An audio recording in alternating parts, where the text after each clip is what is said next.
علیکم جی، Ehsan Abbasi mission and tourism club کی طرف سے ایک نئے دن کے ساتھ آپ کو خوش آمدید کہتا ہوں۔ 24 دسمبر اور 2024 اس وقت مری کے مناظر آپ کے سامنے ہیں۔ کل جو برف باری کا سلسلہ شروع ہوا تھا کچھ خاص اپنی جو ہے طاق نہیں بٹھا سکا، ہلکی پھلکی برف باری کا سلسلہ ہوا، پھر برف باری جو ہے رک گئی اور راستے جو ہیں مکمل طور پر کھلے ہوئے ہیں۔ آپ اگر مری اور گلیات کا رخ کرنا چاہتے ہیں تو بلا جھجک آپ آ سکتے ہیں، کسی بھی قسم کی دشواری کا سامنا آپ کو نہیں کرنا پڑے گا۔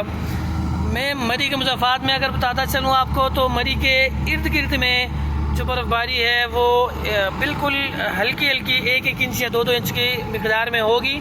اور اگر آپ بات کریں گلیات کی، جیسے نتھیا گلی ہو گیا، یوبیا ہو گیا، تو اس طرف برف باری مری کے بنسبت زیادہ ہے۔ آپ اگر برف باری سے انجوائے کرنا چاہتے ہیں تو آپ کے لیے اتنی برف باری موجود ہے کہ آپ اس میں انجوائے کر سکیں۔ اور باقی پھر سے احتیاطی تدابیر آپ سب کو بتاتا چلوں کہ اگر آپ مری کا رخ کرتے ہیں تو گرم کپڑوں کا استعمال ہر حال میں کریں، اور بچوں کے لیے خاص طور پر ان کا خاص انتظام کر کے گھر سے نکلیں۔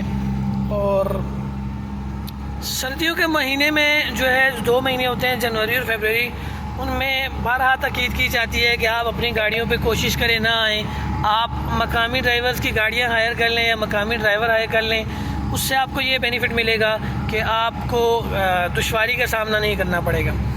باقی روزمرہ کی بنیاد پر مری کی موسم کی صورتحال آپ کے سامنے بتاتا ہوتا ہوں میں۔ آج میں نے آپ کو بتا دی کہ اب موسم بالکل صاف ہو چکا ہے اور بادل جو ہے بالکل بھی نظر نہیں آ رہے۔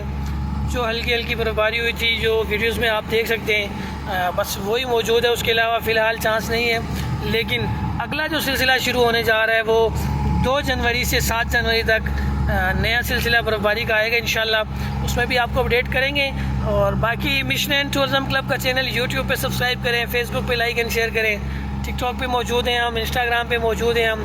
اور ناردرن ایریاز کے حوالے سے، مری کے حوالے سے کسی بھی قسم کی کوئی بھی معلومات اگر آپ کو چاہیے تو آپ بلا جھجک مجھ سے رابطہ کر سکتے ہیں، اور ہماری سروسز ایک مرتبہ لیں انشاءاللہ آپ بار بار ہماری سروسز سے استفادہ حاصل کریں گے۔ بندہ نہ چیز کو دعاؤں میں یاد رکھیں۔ بہت شکریہ، اللہ حافظ۔